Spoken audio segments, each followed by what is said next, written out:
My boyfriend wanted to keep me as his backup plan, until I walked away and watched him lose everything. My name is Claire Bennett. I was 29 when my boyfriend of 3 years sat across from me at our dining table and calmly explained that fidelity had become inconvenient for him. It was a quiet Tuesday night. The apartment was so still I could hear the refrigerator humming from the kitchen. Ethan Carter sat opposite me, with one hand resting beside his untouched dinner, while the other never strayed far from his phone. Throughout the meal, his attention kept drifting to the screen, where messages made him smile before he quickly angled the display away whenever I shifted in my chair. A year earlier, I would have teased him about being glued to his phone. 6 months earlier, I would have asked who kept texting him.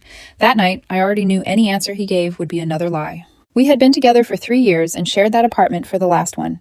In the beginning, Ethan had been the man who called just to hear my voice, tucked handwritten notes into my work bag, remembered exactly how I liked my coffee, and insisted no disagreement was worth going to bed angry. Somewhere along the way, that version of him disappeared. His yoga classes started running late. His phone was always face down.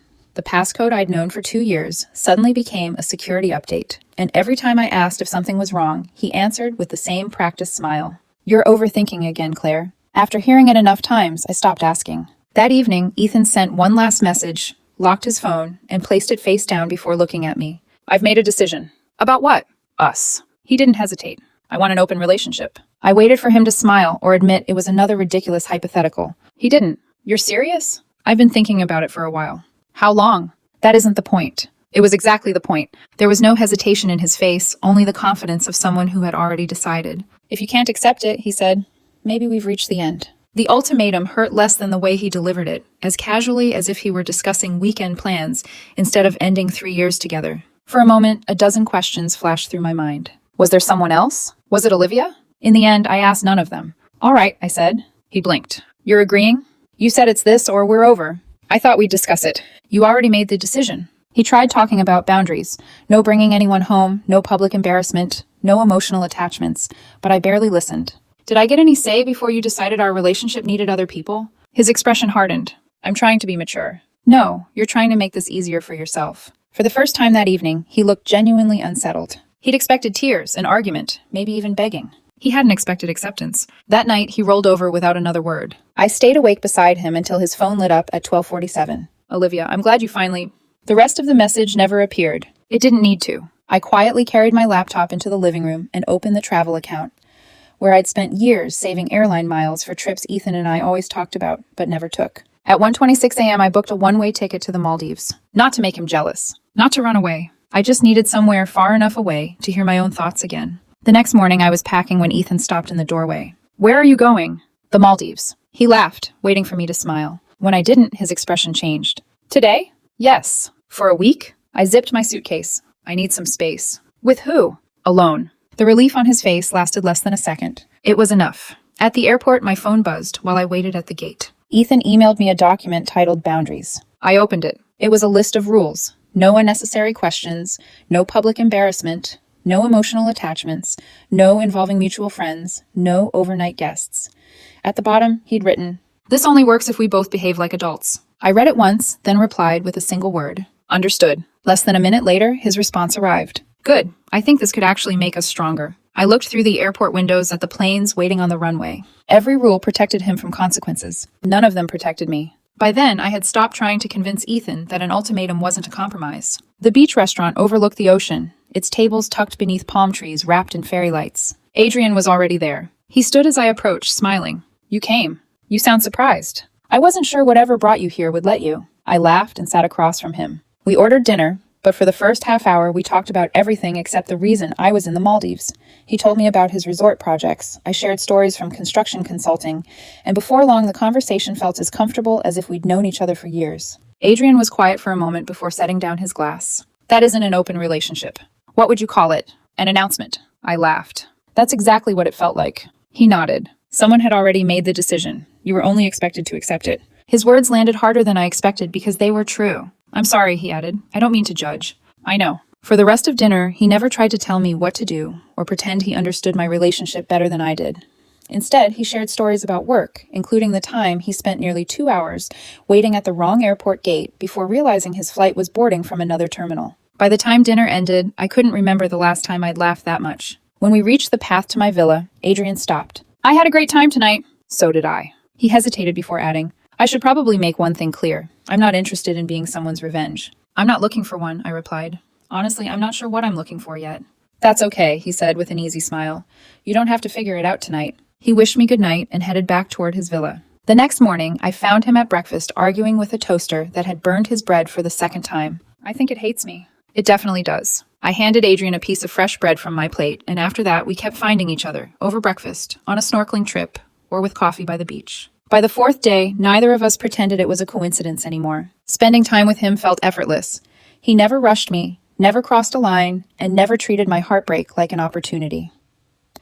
We talked for hours about family, work, and life, until being around him simply felt easy. Meanwhile, Ethan finally started texting. Hope you're enjoying your escape. A few hours later, you could call once in a while. That evening, he posted a restaurant photo with a second wine glass across the table. He didn't need to show who was sitting there. The message was obvious. I closed the app without responding. A few minutes later, Jessica texted, Are you okay? Ethan's acting strange. I told her the truth. He asked for an open relationship. She replied almost immediately. He told everyone it was mutual. Of course he had. Before the conversation ended, she added one more sentence. We need to talk when you get back. On my last evening in the Maldives, Adrian invited me on a sunset cruise. I hesitated. He noticed. It can just be a boat ride. I laughed. That's exactly what someone planning a sunset cruise would say. He grinned. So, is that a yes? It is. As the boat drifted across the water, we talked, laughed, and forgot about everything waiting back home. Another passenger offered to take our picture. When I looked at it a few minutes later, I noticed something unexpected. Adrian was smiling at the camera. I was smiling at him. There was nothing romantic about the photo. But for the first time in months, I looked genuinely happy. That was the part Ethan would never understand. Back in my room, I scrolled through the photos again. One captured both of us leaning against the railing, sunburned, windblown, and laughing after one of Adrian's terrible jokes about how the ocean had better communication skills than most couples. I stared at it for a long moment. Ethan had written the rules. Ethan had insisted we were both free. Ethan had opened the door. So I posted the photo. The caption was simple. Fresh air fixes everything. Then I locked my phone, set it on the nightstand, and went to sleep. The next morning, I woke to 20 missed calls, 34 messages, and several voice notes from Ethan. The first text read, Who the hell is he? The next followed almost immediately. Delete that photo now. Then came another. You embarrassed me in front of everyone. The last message finally revealed what was really bothering him. Call me before you destroy this relationship. I read them twice before pressing the call button. Ethan answered before the first ring finished. What are you doing? Having breakfast. Who is that man? His name is Adrian. You posted a picture with him. You posted pictures from dinner too. That's different. How? I wasn't all over her. I wasn't all over anyone. You flew halfway across the world and found some random guy. I met him here. You know exactly what I mean. No, Ethan, I really don't. His breathing grew heavier. This arrangement wasn't supposed to become a public spectacle. You were the one who wanted an open relationship. I expected you to behave like an adult. I followed the rules you gave me. You made me look like an idiot. There it was. Not heartbreak. Not regret. Humiliation. You don't actually care that I met someone, I said quietly. You care because other people can see I had choices too. That's not true. It is. The line went silent for a moment before his voice returned, calmer this time. Claire, just delete the photo. We can talk when you get home. No. He paused. What did you say?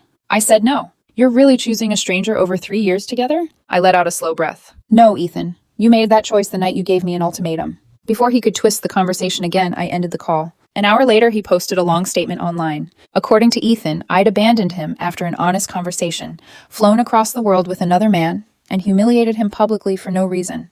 He claimed he'd trusted me and that I'd used his vulnerability against him.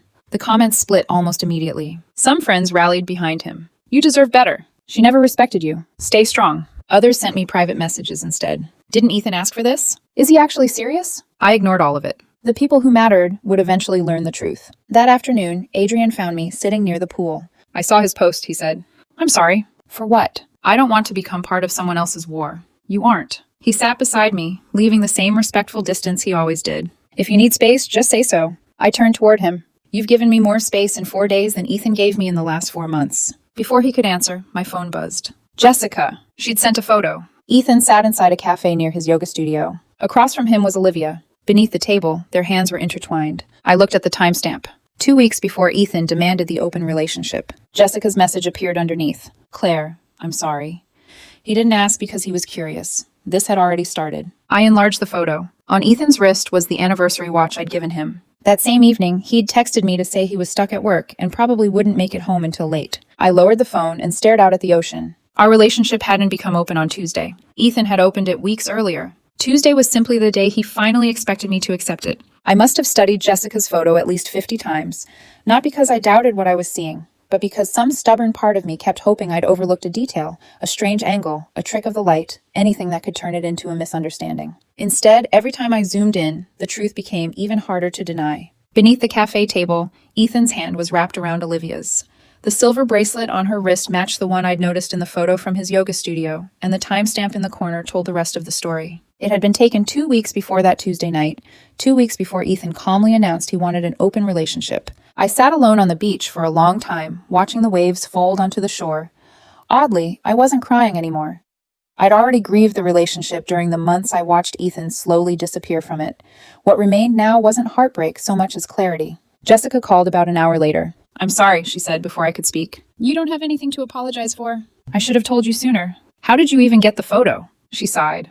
Olivia mentioned Ethan to someone from our old fitness group. She talked about him like he'd been single for months. At first, I assumed you two had quietly broken up, and then Ethan started telling everyone you'd both agreed to an open relationship. And you believed him. I wanted to. Jessica sighed. I didn't know what to believe until he started attacking you online. So what happened? I confronted him. He said you already knew about Olivia. I let out a dry laugh. I didn't even know her last name until yesterday. I know. After a brief silence, another notification appeared. Screenshots. The first showed Ethan texting Olivia. "Can't wait until this roommate situation is over." Roommate. 3 years together reduced to one word. The second hurt even more. Claire's emotionally dependent.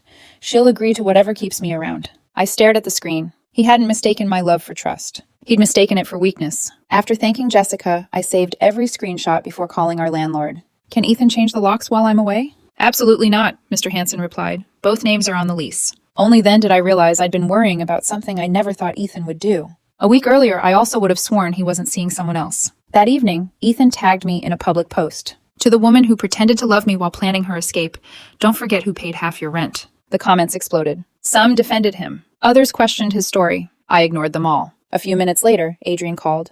"You okay?" "I've been better. I wasn't calling to talk about Ethan." "What were you calling about?" "Have you eaten today?" I laughed. "No." "Then let's fix that first." Over dinner, we talked about everything except Ethan until I finally asked, "Does it ever scare you meeting someone who's still carrying the damage from another relationship?" Adrian shook his head. "Being hurt isn't the same as being dishonest." I looked at him without answering. After a moment, he added quietly, "The man you've been describing all week isn't losing you." "What is he losing?" "Control." That single word stayed with me. Back at the resort, curiosity eventually pulled me back onto social media. Ethan had posted another carefully staged photo, still trying to make me jealous without ever showing who he was with. This time I only smiled. He was still playing the same game. The next morning, Jessica texted again. "Don't respond publicly yet." "Why?" "People are starting to notice his story doesn't add up." As more people questioned Ethan, his story began falling apart. Around noon, I received a message from someone I didn't recognize. "Hi, this is Olivia." I opened it. She told me Ethan had claimed we'd broken up months earlier and were only sharing the apartment because of the lease. After seeing everything online and speaking with Jessica, she'd ended things with him that morning. Her apology didn't erase what had happened, but it confirmed one thing. She'd been lied to just as completely as I had. I replied with a single sentence. "Thank you for telling me the truth." That was the end of our conversation. The next afternoon, I was waiting to board my flight home when an unknown number called. It was Ethan. "I ended things with Olivia." "I know. I made a mistake." "You made a lot of them." He tried to explain, but every excuse sounded the same. "You weren't looking for honesty," I said quietly. "You wanted permission after you'd already crossed the line." Silence filled the call. When boarding was announced, he spoke one last time. "I still love you." I closed my eyes. No, Ethan." Then I hung up. After the 14-hour flight home, one email immediately caught my attention. "You don't know me, but I work with Ethan. I recognize the man in your Maldives photo. Adrian Torres is Victoria Torres' son.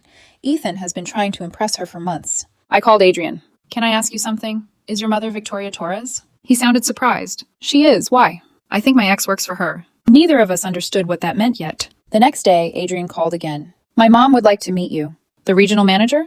"Yes." "Does she know who I am?" He laughed. "She knows enough." Despite everything, I smiled. After we hung up, the nerves finally caught up with me. I'd heard Victoria Torres' name for years. Every promotion Ethan wanted seemed to end with the same sentence. If Victoria notices me, my career could really take off. Now I was about to have coffee with her. She arrived exactly on time, greeted me warmly, and got straight to the point. I want to clear something up, she said.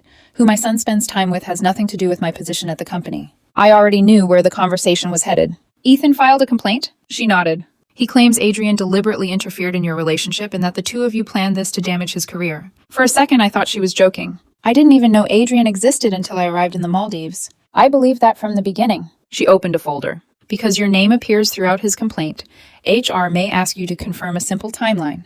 Your travel dates, when you met Adrian, and anything that can be supported with evidence. I have all of it. I expected you would. After a brief pause, she added, There's something else you should know. Ethan's complaint wasn't what started this investigation. It wasn't? He'd already received multiple performance warnings before any of this happened. She didn't show me the files, only summarized them. Missed deadlines, repeated lateness, and bringing personal problems into the workplace. Suddenly, months of Ethan blaming everyone around him made perfect sense. He always said work was treating him unfairly. Victoria gave a knowing smile. People often say that after ignoring several warnings. She closed the folder and looked at me. I can't predict how this investigation will end. She paused. But I do know one thing. I met her eyes. You didn't create these problems. He brought them with him. We finished our coffee, thanked each other, and walked outside. The moment I stepped onto the sidewalk, my phone started ringing. Ethan. I declined the call. Then another number appeared. I declined that one too. A third call followed. When the phone rang for the fourth time, I finally answered. What? You met Victoria. News traveled fast. Yes. Why would you do that? She invited me. What did you tell her? The truth. You've destroyed everything. I answered the questions she asked. You should have defended me. I stopped walking. Defended what? Us. There hasn't been an us for a long time. You know what I mean. No. No, Ethan, I really don't.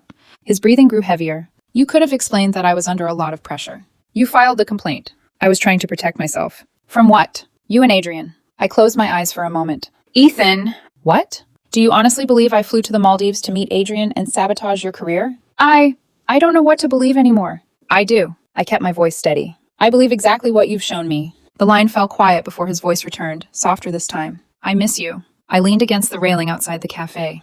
Do you? Yes. Or do you miss having someone who cleaned up after every bad decision you made? He didn't answer. Instead, he whispered, I ended things with Olivia. You already told me. It was a mistake. No, it was. The mistake wasn't ending it. I took a slow breath. The mistake was starting it. He sounded exhausted. I never wanted any of this to happen. But it did. I thought... What? I thought we'd get through it. A quiet laugh escaped me. You expected me to wait while you decided whether another woman made you happier. That's not fair. It isn't?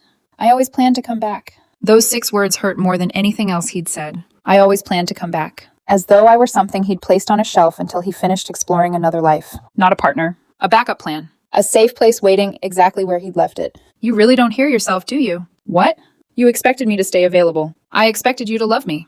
I did. I shook my head. No. He sounded genuinely confused. I loved you. No, Ethan. I met his silence with my own before continuing. You loved what I did for you. The certainty, the stability, the person who always forgave you and made your life easier.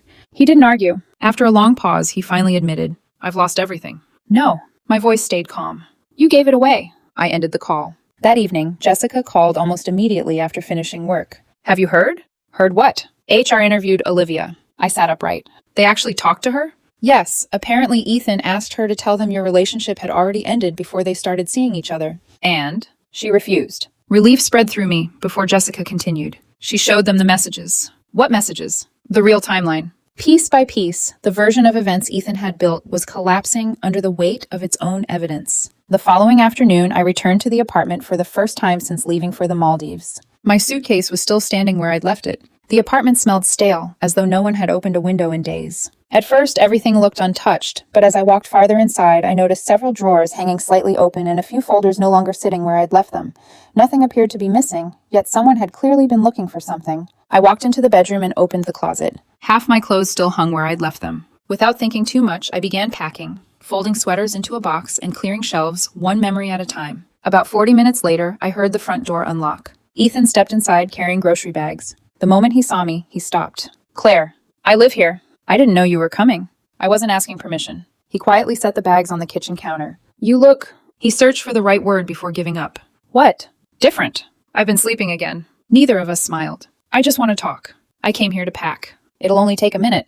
I zipped another bag. I've already given you years. He stood there for a second before speaking again. Please. Against my better judgment, I gave a small nod. He sat on the edge of the couch, shoulders slumped in a way I'd never seen before. I never thought things would get this bad. I remained standing. What exactly did you think would happen? He rubbed his hands together. What? I thought you'd agree. I did. He shook his head. No. He looked up at me. I thought you'd agree and stay. He hadn't wanted my permission. He'd wanted my availability. I thought you'd give me time to figure things out, he admitted quietly. Olivia had never been certainty. She had been an audition. I had been the safety net. You wanted two futures. Regret filled his face. I didn't want to lose either one. You already had. He walked toward the bookshelf, where our framed anniversary photo still stood. I kept this. As I looked at the frame, something white caught my eye. A folded sheet of paper protruded slightly from behind it. What's that? He frowned. What? I pulled the paper free. It wasn't a letter. It was a printed reservation for a luxury mountain resort, dated 3 weeks before the night he demanded an open relationship. The booking was for 2 guests. Only one name appeared on the reservation. Ethan Carter. The second guest line had been left blank, but clipped behind it was a payment confirmation showing that half the deposit had been charged to the joint household account we both contributed to every month. The same account Ethan insisted we needed for our future. I slowly raised my eyes to meet his. Neither of us spoke. The silence no longer needed words. He hadn't just planned a future with Olivia. He had used the future we were building together to pay for it. I held the receipt in both hands as the paper trembled between my fingers. It wasn't because I was about to cry. Every number printed across the page quietly dismantled another excuse Ethan had ever given me. The reservation had been made 3 weeks before he asked for an open relationship, 3 weeks before his speech about honesty, compromise, and the rules he claimed were meant to protect us. The deposit alone was nearly $2,000. Half of it had come from our joint household account, the one we use for rent, utilities, groceries, and the vacations we always promised we'd take someday. I lowered the receipt and looked at him. You used our money. His shoulders tensed. Claire, our money. I was going to pay it back. When? He opened his mouth, then stopped. I don't know. When Olivia decided she wanted you, or after I agreed to your open relationship. He ran a hand through his hair. I wasn't thinking clearly. A tired laugh escaped me. No, he frowned. What? You were thinking very clearly. He started to object, but I cut him off. You booked the resort weeks in advance, hid the confirmation behind our anniversary photo, paid for it with our account, and lied to both of us. None of that happened by accident. His face fell. It took planning. The apartment fell silent. For months, I'd blamed myself for every awkward conversation and every growing distance between us. Standing there, I finally understood what had really been happening. While I was trying to save our relationship, Ethan had been carefully building another one. Without another word, I folded the reservation and slipped it into the same folder as Jessica's screenshots and Olivia's messages. He watched me. What are you doing? Keeping records. You don't need evidence. I used to think that too. That afternoon, I stopped by our bank before returning to the hotel. After I explained that Ethan and I were separating, the representative pulled up our joint account and walked me through the transaction history. It didn't take long for the pattern to appear. There was the luxury resort deposit, 3 expensive dinners near Olivia's yoga studio, 2 jewelry purchases Ethan had claimed were work-related gifts, and a payment labeled conference registration. There had never been a conference. The representative looked at me sympathetically. I can't give legal advice, she said, but if you haven't already, I'd strongly recommend opening an account in your own name. I opened one this morning. Good. She printed 6 months of statements. The envelope she handed me weighed almost nothing, yet it felt heavier than my suitcase. That evening, I scheduled a consultation with an attorney. I wasn't looking for revenge. I wanted to know exactly where I stood. She reviewed the statements carefully before setting them aside. The account belongs to both of you, she said. That means you can't simply empty it. I wasn't planning to, but you should absolutely document every questionable transaction. So I leave his money where it is? Unless you can clearly prove it's yours? Yes. I must have looked surprised because she smiled. The truth is much easier to defend than anger. By the time the meeting ended, I knew exactly what to do. The next morning, I transferred only the portion of the balance that matched my documented contributions into my personal account. Every transfer included a note, every receipt was saved, and every household bill remained untouched. Then I sent Ethan a single email. There were no accusations or insults, just facts. The joint account will be closed after all outstanding household expenses are paid. Attached is a record of every transaction I could identify. If you believe any item is inaccurate, please respond in writing. He replied 15 minutes later. You're stealing from me. Instead of arguing, I sent him a spreadsheet listing every restaurant bill, hotel charge, jewelry purchase, and transfer connected to Olivia. He never answered. Jessica called a few minutes later. You actually shut him down. I just asked him to explain the charges. She laughed. He can't. I know. Her voice turned serious. Claire, HR made a decision. My stomach tightened. What happened? They suspended him while the investigation continues. I slowly lowered myself into a chair. Already? Apparently his own complaint opened the door. She hesitated before adding. They reviewed his work emails. And? He'd been using company accounts to complain about you and asking coworkers to support his version of the story online. He actually did that? Some refused, and some reported him. I sat there in silence. None of this had anything to do with Adrian anymore. It wasn't about me either. Ethan had created every problem that was now closing in around him. The following week passed quietly. I signed the lease on a small apartment across town. It wasn't the home Ethan and I had once imagined buying together, and it certainly wasn't luxurious. But every key, every room, and every decision belonged to me. On my first night there, I sat on the living room floor with a carton of takeout because my dining table hadn't arrived yet. For the first time in months, the silence around me felt peaceful instead of lonely. My phone buzzed. It was Adrian. How's the new place? Empty. That's temporary. It feels strange. A few seconds later, another message appeared. Does it feel peaceful? I looked around the apartment. Cardboard boxes still lined the walls. Half the bookshelves waited to be assembled, and a single floor lamp lit the living room. There were no arguments, no hidden phones, and no walking on eggshells. I smiled and replied, yes. His answer came almost immediately. That's a good place to start. Over the next few weeks, we settled into an easy routine. Some evenings we exchanged a few texts, other nights we talked over video, and sometimes we spent only 10 quiet minutes together before going to bed. Adrian never asked whether I missed Ethan or tried to define whatever was growing between us. Instead, he cared about ordinary things. Had I found a decent grocery store? Was my neighbor's dog still barking every morning? Had my basil plant survived the move? The conversations were wonderfully ordinary. I hadn't realized how much I'd missed that. One Friday afternoon, Victoria Torres called. I hope I'm not interrupting. Not at all. I wanted you to hear this from me. I waited. The investigation has concluded. My grip tightened around the phone. Ethan is no longer employed by the company. I closed my eyes. I'm sorry. Then I quickly corrected myself. That probably sounds strange. I'm not happy he lost his job. I understand, Victoria said. This decision wasn't about your relationship. It was based on documented policy violations, repeated dishonesty during the investigation, misuse of company communication systems, and a pattern of performance issues that began long before any of this. Exactly as she'd promised from the beginning. Facts, not gossip.